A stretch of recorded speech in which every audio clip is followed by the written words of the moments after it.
Oh my dear, hello, hello, hello. How are you today? Kumusta, my dear Virgo? Love collective reading ang gagawin natin today.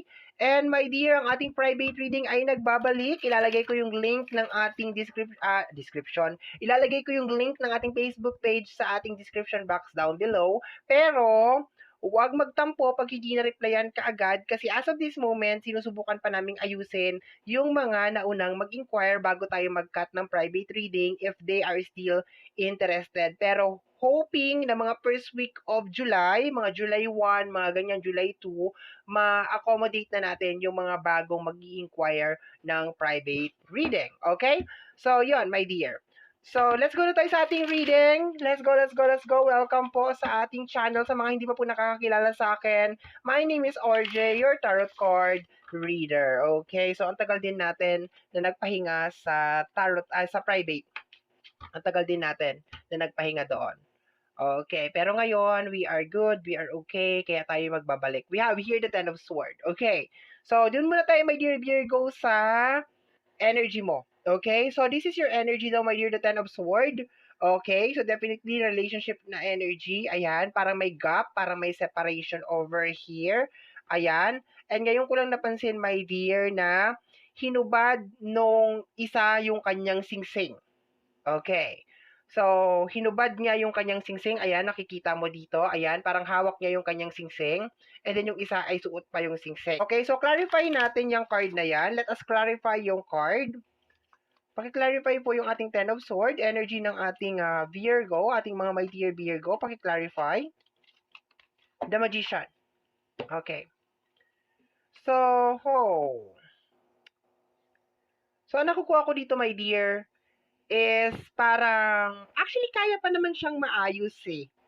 Kaya pa siyang maayos. If there is any problem sa loob ng relationship, kayang-kaya pa siyang maayos.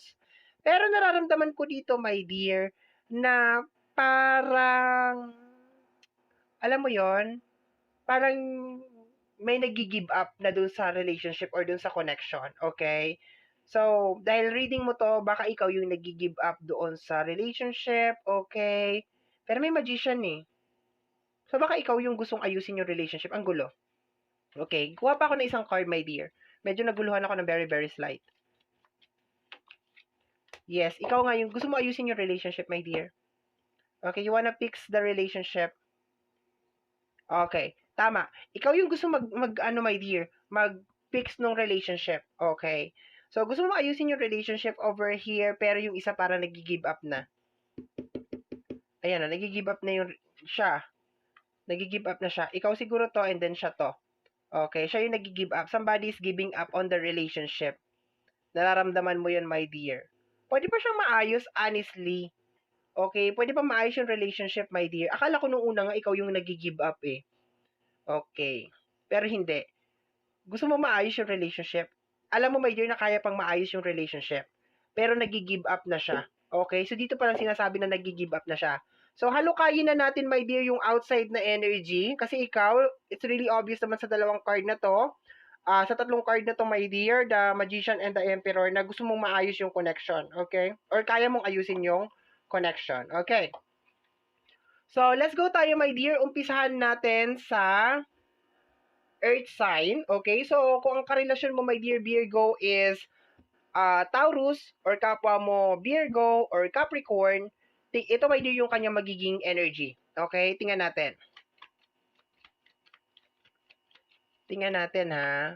Ang energy ng kapwa mo Earth sign. Energy ng kapwa mo Earth sign. The Six of Pentacles. Okay, meron siyang Six of Pentacles. Dagdagan natin yung card. Dagdagan natin yung card niya. Ito daw. Okay, the Eight of Pentacles. Okay. So, budgeting, analyzing, okay, trabaho. Okay, more on pera talaga ang problema nito, my dear. Okay. So, ang nakukuha ko dito, my dear Virgo, kasi kung makikita mo dito, binabalance niya yung pera, and Eight of Pentacles is energy of working, ayan. So, ang nakukuha ko dito, di ba nabanggit ko kanina, yung outside energy ang sumusuko. So, ang issue, my dear, ng earth sign, which is Taurus, Virgo, and Capricorn, okay, partner mo na Taurus, Virgo, and Capricorn is yung usapin ng pinansyal. Nagkakaroon siya ng problema ngayon, my dear, sa usapin ng pinansyal. Para siya napapagod, yun ang nakukuha ko dito, my dear. Kaya parang nagiging cold. Yun ang nakukuha ko dito, my dear. Parang nagiging cold. Siya to eh. Siya tong may hawak ng singsing dito, my dear. Hindi naman literal na as in kayo ay kasal. Pwedeng kayo ay kasal. Pero let us just focus dun sa energy ng relationship. It really doesn't matter kung kayo ay kasal or hindi kayo kasal. Pero yung energy o yung symbolize na, my dear, ng singsing is yung connection ninyong dalawa. Yung isa kasi nakasuot pa yung singsing. And based on the card, sinasabi dito, my dear, na ikaw yung nakasuot ng singsing kasi positive yung dalawang cards, my dear, nakasama, the Emperor and the Magician. So, ibig sabihin, ikaw yung nakasuot ng singsing. And pwede ito, my dear, ha, hindi ibig sabihin babae dyan yung nakasuot ng singsing is babaeng Virgo lang. If you are a lalaking Virgo, possibly, my dear, na energy mo rin to. So, depende yan, my dear. Depends on the situation. Okay. Pero yung isa kasi, my dear, hawak niya yung singsing. Okay, pa-focus po ako. Ayan, hawak niya yung singsing dyan, ayan, oh. Hawak niya yung singsing. Ayan. So, parang nagbabalak siya na bumitaw or mag-let go. Okay. So, dito tayo, my dear, balik tayo sa Pentacles. Okay. Virgo to Taurus, Virgo to Virgo, Virgo to Capricorn. Ito, my dear, maliwanag dito nagkakaroon siya ng tension sa usapin ng pinansyal. Problema sa pag-provide, problema sa pera, problema sa pagbabudget, analyze, tension sa trabaho, yun ang nakukuha ko dito. Kaya gusto niyang bumitaw. Kasi parang natetensyon siya na parang nabibigatan siya, my dear, sa usapin ng pinansyal. Yun ang nakukuha ko dito. Parang nai-stress siya, ganon, okay?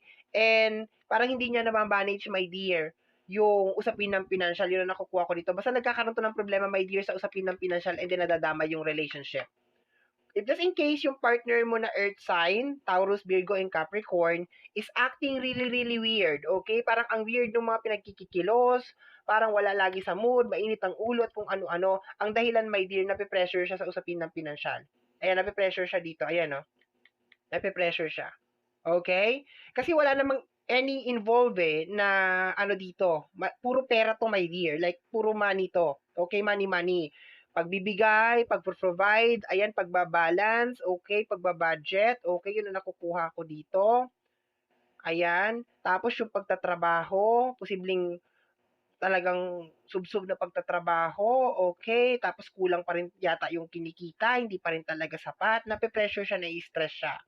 So, I think yun ang nagiging reason, my dear, kung bakit parang nagiging cold. Sabihin na lang natin parang nagiging cold.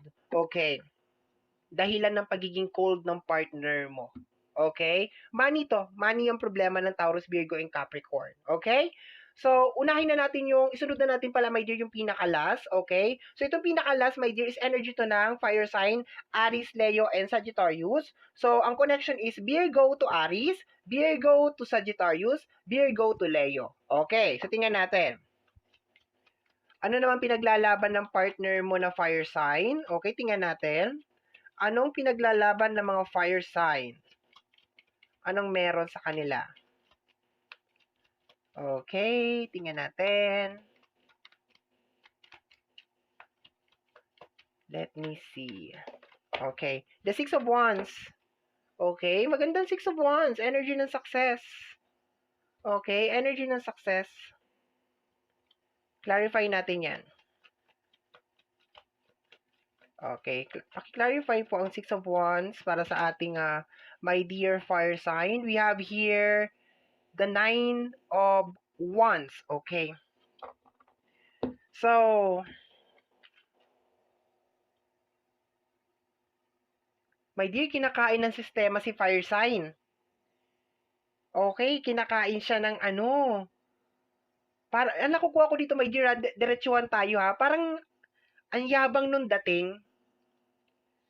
Yun ang nakukuha ko dito, my dear. Parang ang yabang nung dating ni fire sign. Yung, para ba siyang nakatungtong sa ibabaw ng kalabaw. Yun ang nakukuha ko dito, my dear. Yung parang kinakain siya ng sistema na baka meron siyang baka may pera siya ngayon or basta mayabang yung dating niya, my dear. So, kung i-connect ko siya dito sa energy na to, nagmamalaki siya. Nagmamalaki siya. Kasi dito, my dear, sinampal niya ito. Sinampal niya, my dear, itong babae na 'to. Pero hindi naman literal, my dear, na parang babae 'to. Posible naman na mag-switch ng position 'to. Pero kung iko-combine natin yung buong energy ng dalawang card na 'to, kasi this is energy ng success, maganda 'tong card na 'to, parang parang kinakain siya nitong energy ng success. Kung ano yung meron siya ngayon, parang parang sinasabi niya na, "Akin 'to." Parang mayabang yung dating, yun ang nakukuha ko, my dear, okay. So, kinakain siya ng sistema, parang siguro baka hindi ka niya na kailangan, parang kaya niya na mag-isa, kaya niya na 'to, gano'n. Parang pabigat ka lang, magiging pabigat ka lang sa kanya, gano'n. Kasi parang pakiramdam ko, ito ang nagdala, itong Six of Wands, eh, parang maganda yung nangyayari sa kanya or baka may something na magandang mangyayari sa kanya, yun ang nakukuha ko dito, my dear. Kaya parang kaya niya gustong bumukod or parang gusto niyang kumalas, my dear, is because parang siguro para maging malaya siya na gawin niya lahat ng gusto niya, gano'n. Tapos parang hindi ka na niya kailangan, gano'n. Okay. Basta parang kinakain siya ng sistema, parang kinakain siya ng kayabangan or ng something, kinakain siya ng kung ano yung meron siya ngayon, hindi niya na ito yung typical, my dear, na parang hindi marunong lumingon sa pinanggalingan. Baka nga ang sitwasyon dito, my dear, is nung walang-wala siya, ikaw yung tumutulong sa kanya, tapos ngayon na parang medyo nakaangat-angat siya, iba na yung ere niya, parang gano'n. Okay. Pero may reason kasi siya, eh. Posibleng hindi lang naman success. May reason siya kung bakit siya nagkakaganito, kung bakit siya nagdi-detach. Basta, my dear Virgo, ang pinakamaliwanag lang dito is kaya siya nagkakaganyan sa'yo, my dear, is dahil sa kung ano yung nangyayari sa kanya ngayon. Kung nakaka-receive siya ng fame, kasikatan, ng dahil doon. Kung meron na siyang pera ngayon, dati wala siyang pera, ngayon meron siyang pera, yon. Kaya siya nagkakaganon. Kung maraming tao, okay, may mga, parang tingnan mo, daming tao, oh, parang maraming tao na nakapaligid sa kanya, ayan. So, posible din. Kung nakakakuha siya ng attention ngayon, ganon. Basta kung ano yung meron siya, my dear. Kasi dito, my dear, parang may something na magandang nangyayari sa kanya, eh. Yun ang nakukuha ko. Kaya parang nagmamalaki siya sa'yo. Okay. So, yon. Pero maganda yung energy mo. Kasi sinasabi mo dito na kung ano man yung problema nating dalawa, kaya nating ayusin yan. Kaya nating papag-usapan yan. Okay. Kaso, parang, basta. Okay. So, tapos na tayo, my dear, sa fire sign at saka sa earth sign. Go na tayo sa water sign. Okay. So, kung ang connection naman is Virgo to Cancer, Virgo to Scorpio, Virgo to Pisces pala, sorry. Virgo to Pisces, eto, my dear, yung energy niya. Okay? Ito yung kanyang energy. Ito daw. The Knight of Cups. Okay, maganda din ang energy ng Knight of Cups. Tingnan natin. Okay. The Five of Pentacles. Okay. So, ang nakukuha ko dito is Five of Pentacles. Kasi ang Five of Pentacles is parang problema na may kinalaman sa usapin ng pinansyal. Okay. So, baka naman problema naman to, my dear, na may kinalaman sa usapin ng pinansyal. Okay. Ang nakukuha ko dito is parang, si water sign ang sinasabi nga dito is parang hindi mo siya deserve. Yun ang sinasabi dito ng ni water sign. Parang ang sinasabi nga dito parang hindi niya kayang i-provide yung mga dapat niyang i-provide. Parang may problema si water sign sa usapin ng pinansyal, yun ang nakukuha ko dito. Parang pareha sila ng energy ni Taurus, Virgo, and Capricorn. Kaso si Taurus, Virgo, and Capricorn, para siya napipressure. Parang kaya naman niya pero napipressure siya. Yun ang nakukuha ko. Kaya niya mag-provide, kaya niyang gawa ng paraan to, pero napipressure siya. Parang ganon. Parang ayaw niya yung pressure, ayaw niya yung hirap. Si Taurus, Virgo, and Capricorn, ayaw niya yung hirap, my dear. Ayaw niya yung discomfort na nararamdaman niya ngayon. Yung hindi maganda na pakiramdam na nararamdaman niya ngayon na may kinalaman sa usapin ng pinansyal, hindi niya gusto yon. In short, parang ayaw niya magsakripisyo, parang ganon. Ayaw niya yung nangyayari, hindi siya komportable. Yun ang nakukuha ko kay Taurus, Virgo, and Capricorn. Dito kay water sign, ay, ano sabi ko? Tama, Taurus, Virgo, and Capricorn. Dito naman kay water sign, Cancer, Scorpio, and Pisces, okay, nakukuha ko dito, my dear, is parang nagiging issue sa kanya na parang hindi niya kayang mag-provide. Okay, parang nililimitahan niya na talaga yung sarili niya, my dear, na parang ang kaya niya lang mai-provide sa'yo is pag-love, ganun. Hindi niya talaga kayang mag-provide ng yung material, ganun, or kung kaya man niya, hindi ganun kalaki. Kumbaga parang ang kaya niya lang may offer sa'yo is yung payak na pamumuhay, ganun. Kaya siguro sumasagi sa isip ng water sign na ito, ni water sign na palayain ko na lang kaya si Virgo, parang ganun. Medyo malungkot yung nararamdaman ko dito kay water sign. Parang ayaw ka naman niya talagang iwanan, my dear. Nagkataon lang na parang hanggang doon lang yung kaya niya. Ganon. Okay? Sa kanilang lahat, parang nakakalungkot si water sign. Mas nararamdaman ko yung parang nakakalungkot na energy kay water sign. Okay? Kasi parang nararamdaman ko yung love between the two of you. Pero parang siya kasi yun nga, parang hindi niya kasi kayang mai-provide. Parang dun may problema sa kanya. Parang ang kaya lang i-provide is pagmamahal, pero hindi niya kayang i-provide yung ibang bagay. Parang ganun. Okay. So, let's go tayo, my dear, sa sword. Okay. So, kung ang kadil mo naman is sword, like Virgo to Gemini, Virgo to Libra, and Virgo to Aquarius, malamang, my dear, eto ang eksena nyo. Okay. Kuha ako ng card. The Page of Sword. Okay.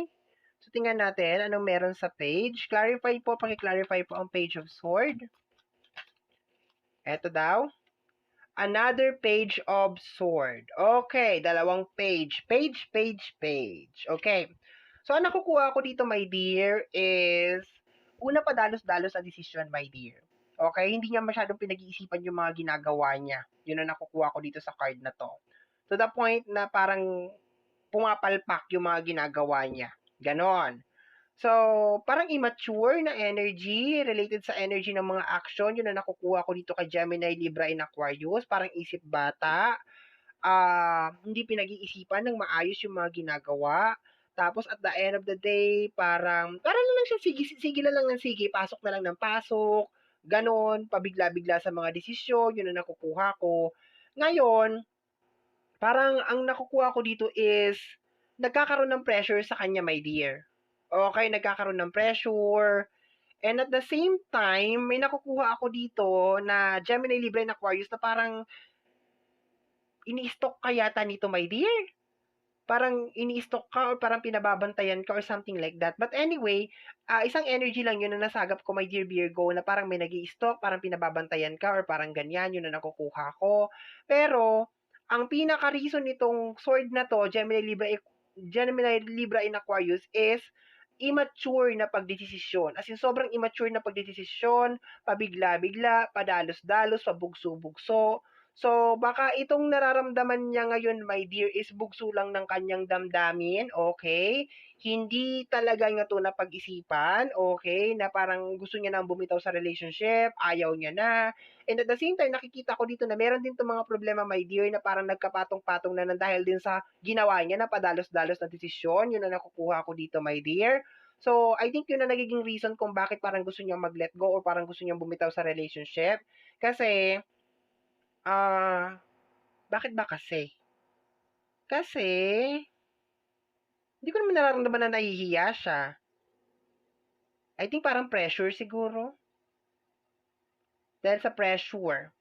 Dahil pinasok niya yung sarili niya doon, tapos ganon. Okay? So, hindi ko talaga masyadong makuha yung energy ng dalawang page na to. Maliban sa napaka-immature lang talaga niya magdesisyon. Siguro ang pinakamagandang paliwanag dito kay Sword is yung typical na parang, basta sinabi niya.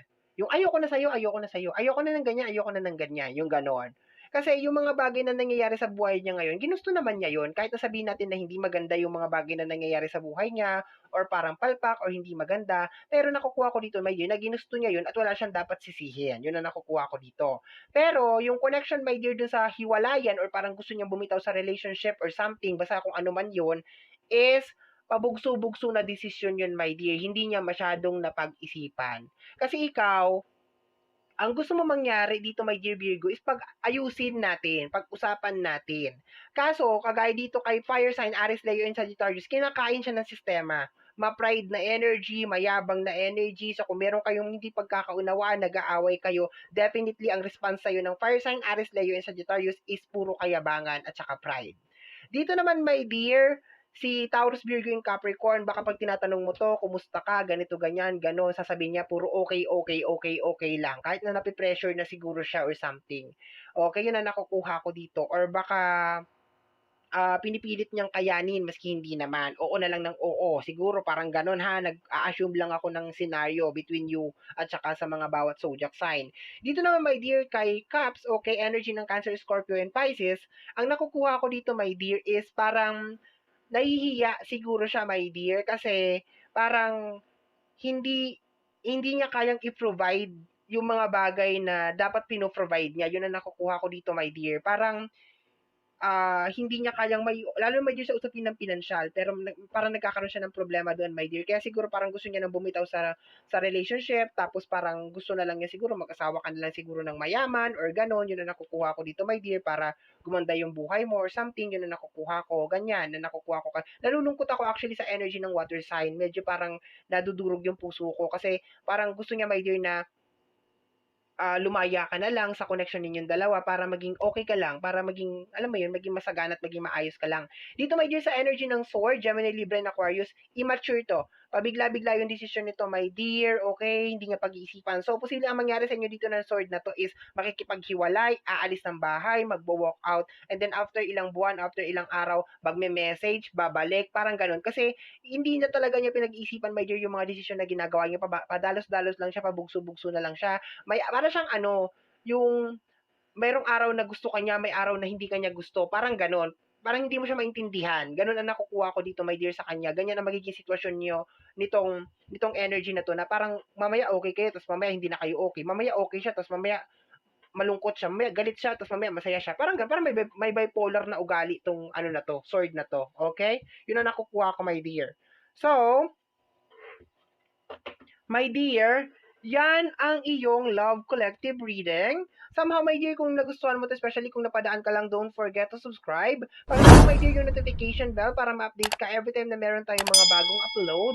And free to like, free to share, free to comment sa lahat po ng ating mga videos. Once again, my name is RJ, also known as Apo J. Maraming salamat po, and until next time, bye-bye! Thank you, my dear. Salamat po. Thank you very much.